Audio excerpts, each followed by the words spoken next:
오늘 읽은 야고보서 3장 1절부터 12절까지 여기 우리 읽은 바와 같이 이 혀 그리고 입술의 이 말의 중요성에 대해서 말씀하고 있습니다.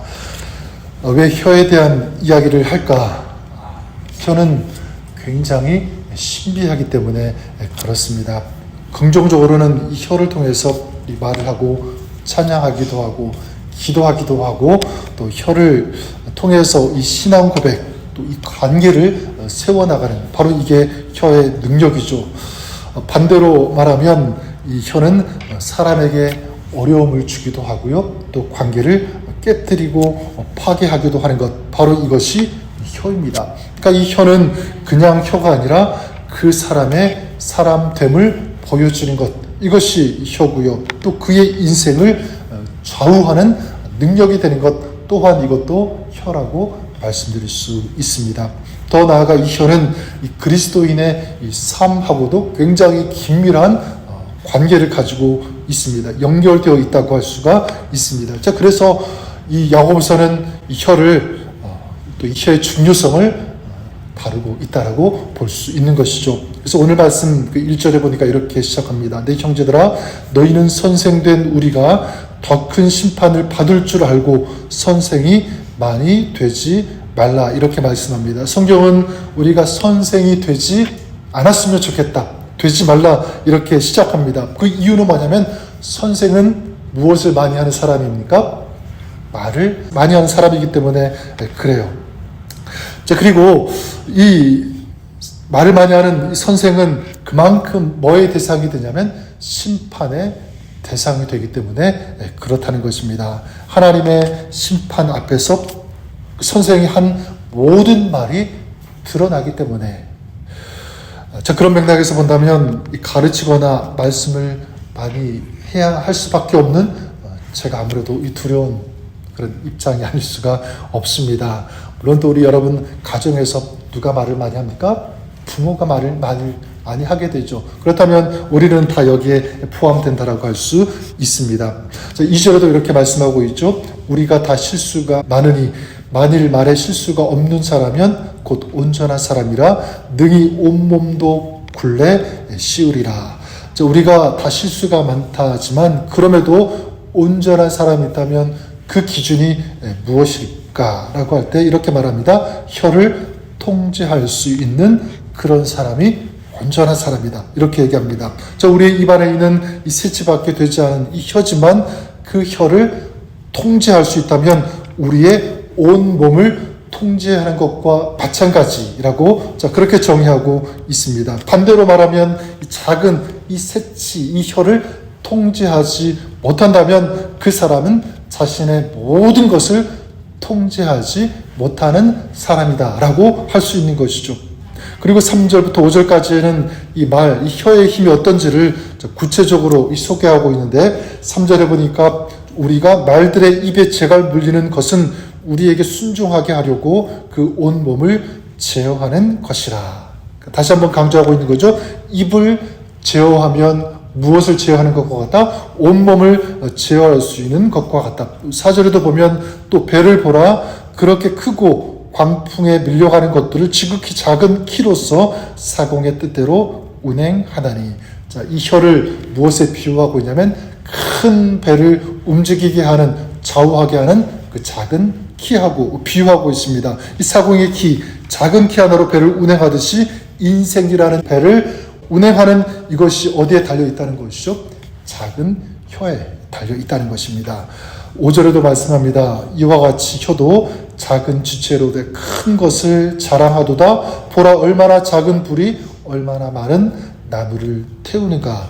작은 불이 나무들 그리고 큰 숲을 태울 수 있는 것처럼 혀도 마찬가지 그런 파워가 있다는 것입니다. 사람의 마음을 태워버리고 무너뜨릴 수 있도록 하는 것 바로 이 혀, 이 말에 있다는 거겠죠. 그리고 6절에 이 혀를 이제 이렇게 정의합니다. 혀는 곧 불이요 불의의 세계라. 혀는 우리 지체 중에서 온몸을 더럽히고 삶의 수레바퀴를 불사르다니 그 사르는 것이 지옥불에서 나느니라. 굉장히 무서운 무시무시한 선포 정의를 하고 있습니다. 이렇게 중요하고 이렇게 무섭다는 거죠. 뭐가? 혀가.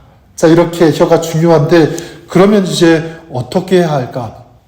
중요한 이 혀를 어떻게 하는 것이 맞는가라고 할 때 성경은 그 혀를 다스려야 된다, 통제해야 된다는 것을 계속 강조하고 말씀합니다. 그런데 문제가 있어요. 혀를 이렇게 다스려야 되는데, 통제해야 되는데 과연 그럴 수 있는가라고 할 때 너무너무 어렵다라고 성경은 진단합니다. 7절과 8절에서 그렇게 말씀하고 있죠. 여러 종류의 짐승과 새며 벌레와 바다의 생물은 다 사람이 길들일 수 있고 길들여 왔거니와 혀는 능히 길들일 수 있는 사람이 없나니 쉬지 아니하는 악이요 죽이는 독이요 가득한 것이라. 이렇게 말씀하고 있습니다. 이 혀는 정말 길들일 수 없는 대상이라는 거겠죠. 도저히 어떻게 통제할 수 없는 그것이 혀인데, 그러면 그렇다고 그대로 두어야 되는가? 통제할 수 없다고 방치해야 되는가? 그렇지 않다는 것입니다. 9절에 보니까 이렇게 말씀합니다. 이것으로 우리가 주 아버지를 찬송하고 또 이것으로 하나님의 형상대로 지음을 받은 사람을 저주하나니. 그냥 두면 한 입으로 하나님을 찬양하고 그리고 하나님의 형상대로 지음을 받은 사람들을 저주하게 된다. 이게 어떤 의미를 두고 있냐면 그냥 그렇게 방치하고 그대로 둘 것인가? 계속 얘기하는 것은 뭐냐면 그러지 말아야 된다는 거죠. 그럴 수 없다는 것입니다. 10절과 11절에도 말씀하고 있죠. 한 입으로는 찬송과 저주가 나누도다. 내 형제들아 이것이 마땅하지 않다. 마땅하지 않다. 그렇게 둘 수 없다는 거예요. 샘이 한 구멍으로 어찌 단물과 쓴물을 내겠느냐. 도저히 그럴 수 없다라는 것입니다. 그렇게 두어서는 안 된다. 다시 말하면 다스려야 된다라는 것입니다. 자, 그러면 문제는 어떻게 다스릴 수 있는가라는 거겠죠? 저는 이 두 가지를 제안드리고 싶은데, 첫 번째는 오늘 말씀에는 구체적으로 나와 있지 않지만 말씀 전반적으로 우리에게 강조하고 우리에게 주는 메시지는 이것입니다. 어떻게 다스릴 수 있는가? 첫 번째는요, 그리스도의 말씀이 우리의 입술에 파수꾼이 되도록 해야 된다라는 것입니다. 하나님의 말씀이 우리의 입술에 파수꾼이 되게 하는 것. 자, 그러니까 구체적으로 우리가 어떻게 해야 되냐면, 그래요. 말씀을 묵상하고 이 진리의 말씀을 우리의 마음과 우리의 삶에 가득 채울 때 가능하다라고 하는 사실입니다. 우리의 마음에, 우리의 삶에 하나님의 말씀이 있으면, 말씀이 가득 채워져 있으면, 여러분, 우리가 어떻게 할 수 있냐면, 우리의 입술, 우리의 말을 통제할 수 있다. 그 말씀이 우리의 입술, 우리의 말을 다스리도록 하면 가능하다라고 하는 사실입니다. 그래서 마태복음 15장 그 1절에 보면 예수님께서 이렇게 우리에게 말씀하시죠. 입에서 나오는 것들은 어디에서 나온다고 말씀하고 있냐면 마음에서 나오나니, 그렇게 말씀하고 있습니다. 자, 그러니까 우리가 그 질서를 알 수가 있죠. 좋은 말, 선한 말, 생명적인 그런 말, 이런 말을 하기 위해서는 여러분 가장 시급한 것, 먼저 채워줘야 되는 것이 무엇이냐면 우리의 마음에 무엇이 있어야 됩니까? 하나님의 말씀이 채워지면 그 말씀이 무엇을 통해서 나오게 되는 거죠? 우리의 입술을 통해서 나오게 된다는 것을 예수님께서 말씀하고 있다는 것입니다. 자, 그렇다면 우리는 우리의 마음에 무엇을 채워야 됩니까? 다시 말씀드리면 하나님의 말씀을 채워야 되는 줄 믿습니다. 우리의 마음에 하나님의 말씀이 채워져 있으면 우리의 입술을 통해서 그 하나님의 말씀이 나오게 되고요. 또한 우리의 입술이, 우리의 말을 할 때 하나님의 말씀이 우리 안에 있으면 그 말씀이 이제 우리 입술에서 걸러져서 나오게 된다는 거죠. 자, 그만큼 하나님의 말씀이 중요한 줄 믿습니다. 우리 마음의 말씀이 채워진다는 것 너무너무 중요하다는 것입니다. 저는 여러분들이 그럴 수 있기를 바랍니다. 오늘도 이 하나님의 말씀을 우리의 입술에 파수꾼이 되게 하는 그런 저와 여러분 우리가 될 수 있기를 바랍니다. 그러기 위해서 우리 하나님의 말씀을 가까이 해야 되고요. 계속 꾸준히 묵상해야 되고요.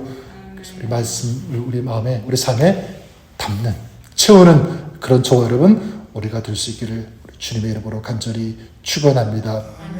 또한 둘째로 이 혀를 다스릴 수 있는 방법이 있다면 그것이 무엇일까? 자, 그것은 성령님이 내 안에 거하셔서 내 삶의 주인이 되게 하는 것이라고 이렇게 말씀드리고 싶어요. 여러분, 나는 나를 통제하고 싶고 나를 잘 정말 다스리고 싶지만 그렇게 가능합니까? 어려워요. 실패합니다. 여러분, 나를 믿으면 그 사람은 반드시 실망할 수밖에 없습니다. 자, 하지만 성령께서 나를 주장하시고 나를 이끌어 가시면, 성령께서 나를 다스리도록 내 자신을 내어드리면 저는 그 이야기는 달라질 수 있다고 믿습니다. 여러분, 성령께서 내 마음에 거하시고 내 삶을 성령께서 주장하시면 그 사람은 어떤 열매를 맺는가? 우리가 알죠? 성령의 9가지를 열매를 맺을 수밖에 없다는 것을 우리가 알고 있습니다. 어떤 열매입니까? 사랑과 희락, 화평, 오래 참음, 자비, 양선, 충성, 온유, 절제라고 하는 이 성령의 열매를 맺는다는 것이죠. 여러분, 저는 우리가 이 성령께서 우리의 삶을 다스리고 우리의 마음에 성령께서 주장하시고 우리의 삶을 인도하신다면 이 성령의 9가지 열매를 맺게 되는데, 이 열매가 있다면 여러분, 그 삶, 이 성령의 열매가 있는 그 삶은 어떻게 나타나겠습니까? 저는 말도 달라진다고 생각해요. 어떤 말이 나오겠습니까? 사랑의 말, 그 다음에 희락의 말, 화평의 말, 오래 참음의 말, 자비, 양선, 충성, 온유, 절제의 말. 그렇죠? 이 열매가 있는데 그 열매는 행실로 당연히 드러나게 되어 있고요. 그리고 입술로도 반드시 저는 나타난다고 믿습니다. 성령 충만하면 그래요, 여러분, 말도 달라지는 거죠. 전 여러분들이 성령 충만해서 성령의 인도함을 받아서 우리의 생활뿐만 아니라 우리의 입술, 우리의 말이 달라진 이 증거를 좀 보여줄 수 있는 그런 여러분 될 수 있기를 바랍니다. 저는 여러분들에게 마지막으로 이 당부를 드리면서 말씀을 맺습니다. 여러분, 우리의 말은, 우리의 혀는 그냥 말이 아니라, 그냥 혀가 아니라 이 엄청난 이 권세와 능력이 나타난다는 것을 우리가 꼭 기억했으면 좋겠습니다. 그래서 우리의 말 한마디 때문에 사람이 죽기도 하고 우리의 말 한마디 때문에 사람이 살기도 한다는 이 사실, 이 진리를 우리가 꼭 기억하고 명심하며 살아갔으면 좋겠습니다. 그래서 저는 여러분들의 말 한마디를 통해서 생명을 일으키고, 그래서 하나님의 아름다운 이 역사를 이루어가는 그 능력으로 쓰임받는 여러분의 입술, 또 여러분의 말이 될 수 있기를 간절히 축원하고 축복합니다. 또 그런 아름다운 믿음의 삶, 또 하나님의 귀한 도구로 쓰임받는 오늘 하루 또 여러분의 삶이 그렇게 될 수 있기를 우리 주님의 이름으로 다시 한번 간절히 축원하고 축복합니다.